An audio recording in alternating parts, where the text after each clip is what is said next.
Ghazi kidney centre and multi speciality hospital गुर्दे और बवासीर के इलाज का 40 साल मशहूर हॉस्पिटल, जहां हजारों पेशेंट्स क्योर हो चुके हैं। Doctor Husaini international national award winner और दूसरे डॉक्टर्स और लेडी डॉक्टर्स की जेर खिदमत।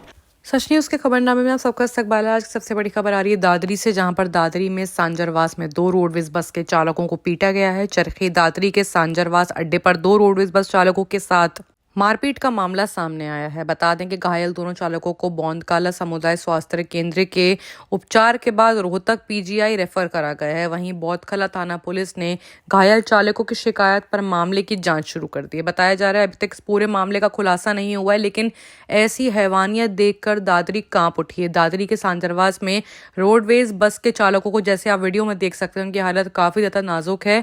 बताया जा रहा है कि एक से दूसरे अस्पताल में रेफर किया जा रहा है। हालात इतने बिगड़ गए हैं, अभी तक पूरे मामले का खुलासा नहीं हुआ है, लेकिन जल्द ही पुलिस इसकी मामले की जांच शुरू कर देगी।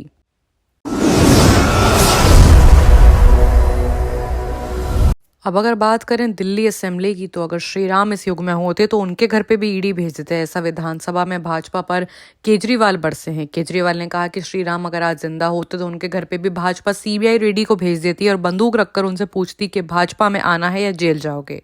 दिल्ली विधानसभा के मुख्यमंत्री अरविंद केजरीवाल ने मनीष सिसोदिया को याद किया। उन्होंने अपने संबोधन में कहा कि आज जब हम बजट पर चर्चा कर रहे हैं तो मुझे अपने छोटे भाई मनीष सिसोदिया की याद आ रही है। ये हमारी सरकार का 10वां बजट है। पिछले 9 बजट मनीष सिसोदिया ने पेश किए थे और मुझे उम्मीद है कि वो अगले साल इसी विधानसभा में हमारी सरकार का 11वां बजट पेश करेंगे। केजरीवाल ने भाजपा पर हमला बोलते हुए कहा कि श्री राम अगर आज होते तो ये सीबीआई और ईडी भेज देते श्री राम के घर पर और बंदूक रखकर उनसे पूछते कि भाजपा में आना या जेल जाओगे। सभी पार्टियों को तोड़ दो, ईडी सीबीआई के जरिए सभी पार्टियों को खत्म कर दो। न पार्टी रहेगी न चुनाव होंगे। जिसको गुजरात में मौका मिला था, एक भी स्कूल अच्छा नहीं मिला। एक टेंट का स्कूल लगाकर 5 बच्चे एक फर्जी टीचर के साथ पीएम ने फोटो खिंचवा ली। सीएम ने आगे ये भी कहा कि अगर इन्होंने एक बढ़िया स्कूल बनाया होता तो इन्हें सरकार तोड़ने की जरूरत नहीं होती, जनता इन्हें खुद ही अपना समर्थन दे देती। उत्तराखंड में इन्होंने कांग्रेस की सरकार तोड़ दी है। महाराष्ट्र में अघाड़ी सरकार को गिरा दिया है।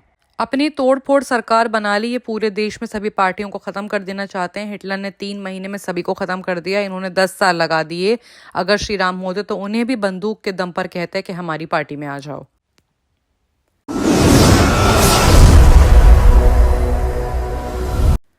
अब अगर बात करें पुलिस चौकी की, तो पुलिस चौकी के सामने भरी मार्केट में बदमाशों ने पिज्जा शॉप में की लूट, ग्राहक को भी गन पॉइंट पर लिया। गाजियाबाद में पुलिस चौकी के सामने भरी मार्केट में लूटपाट की वारदात सामने आई है। हथियारबंद बदमाशों ने पिज्जा शॉप में घुसकर लूटपाट की है। बदमाशों ने ग्राहकों को भी गन पॉइंट पे लिया। इसके बाद हथियार लहराते हुए बदमाश वहां से फरार हो गए।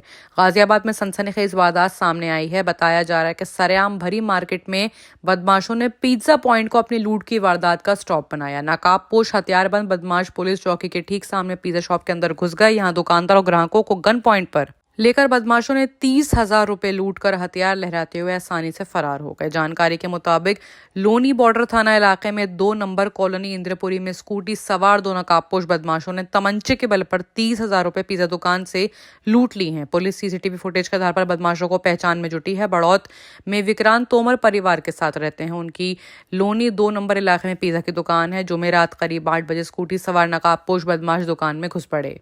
इस दौरान दुकान में 5 से 6 कर्मचारी और 4 से 5 बच्चे समेत ग्राहक मौजूद थे। बदमाशों ने आते ही काउंटर पर बैठे कर्मचारी को तमंचा तान दिया। दूसरे बदमाश ने गले में रखे करीब 30,000 रुपए निकाल लिए। दुकान पर खड़े 2 ग्राहकों से भी बदमाशों ने करीब 5,000 रुपए लूट लिए। हादसे को अंजाम देने के बाद बदमाश दुकान के बाहर आए और हवा में हथियार लहराते हुए स्कूटी से फरार हो गए। पीड़ित ने मामले की शिकायत नजदीकी पुलिस में करवाई है। सूचना पर पहुंची पुलिस ने हादसे का पूरा जायजा लिया है। बताया जा रहा है कि पुलिस अब बदमाशों को गिरफ्तार करने के लिए जुटी है।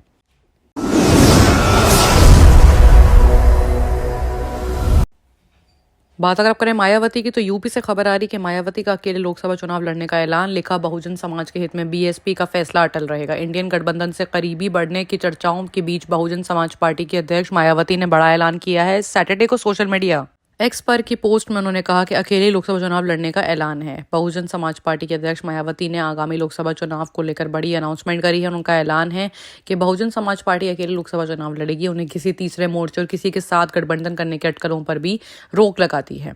दरअसल इंडियन गठबंधन की अगर बात करें तो करीबी बढ़ाने की चर्चाएं चल रही हैं। बहुजन समाज पार्टी अध्यक्ष मायावती ने सैटरडे को सारी करीबी की चर्चाओं पर फुल स्टॉप लगा दिया है। मायावती ने लिखा कि बीएसपी देश में लोकसभा आम चुनाव अकेले अपने बलबूते पर तैयारी कर रही है लड़ने की। इतना ही उन्होंने ये भी कहा कि ऐसे में चुनावी गठबंधन ने तीसरा मोर्चा बनाने की अफवाह फैलाना ये घोर फेक और गलत न्यूज है। बाकी की तमाम खबरों के लिए देखते रहिए Sach news. Ghazi kidney centre and multi speciality hospital गुर्दे और बवासीर के इलाज का 40 साल मशहूर हॉस्पिटल, जहां हजारों पेशेंट्स क्योर हो चुके हैं। Doctor Husaini international national award winner और दूसरे डॉक्टर्स और लेडी डॉक्टर्स की जेर खिदमत गुर्दे के तमाम अमराज का मुकम्मल ट्रीटमेंट किया जा रहा है। गुर्दे फेल हो चुके हों, डायलिसिस करवा रहे हों, याद रखिए डायलिसिस कोई इलाज नहीं, इससे 1% भी गुर्दे रिकवर नहीं होते। हाँ, डायलिसिस टेम्पररी रिलीफ दे सकता है, लेकिन हमारे ट्रीटमेंट से गुर्दे फिर से फंक्शन में आ सकते हैं। गुर्दे श्रिंक हो गए हों या सिस्ट हो, गुर्दे की पथरी हो, कैसी भी गुर्दे की तकलीफ हो या पाइल्स यानी बवासीर, चाहे ब्लीडिंग हो या कोम, बगैर ऑपरेशन मुकम्मल क्योर ट्रीटमेंट का एक ही centre Ghazi kidney centre, DLRL main road opposite Vikas high school, Chandrayan Gutta, Hyderabad. Cell 9966930824 या 9391326261।